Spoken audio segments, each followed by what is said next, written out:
여러분 안녕하십니까? CBS 뉴스입니다.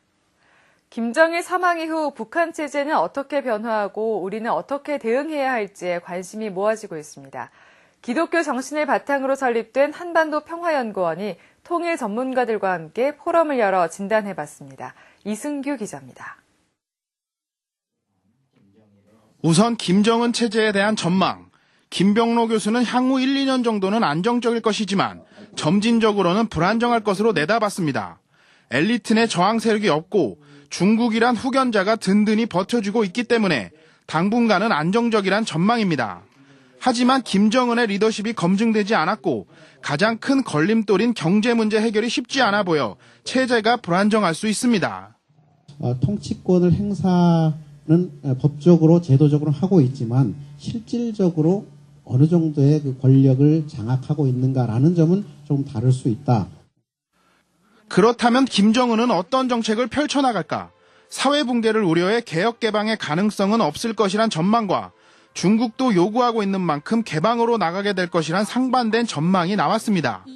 이런 가운데 새로운 리더십을 보여줘야 하는 김정은은 육자회담 복귀나 핵 군축 협상처럼 대담한 협상을 미국에 제안할 수도 있다고 전망합니다. 그렇다면 우리는 어떻게 대응해야 할까? 김근식 교수는 남북관계에 새 판짜기가 필요하다고 제안했습니다. 남북관계가 천안함과 연평도, 금강산 피격 사건으로 한 발짝도 나가지 못했지만 이제 이 사건을 일으킨 장본인이 사망한 만큼 이른바 공소권 없음 처리를 해야 한다는 것입니다. 그러면서 조문외교의 활용을 제안했습니다.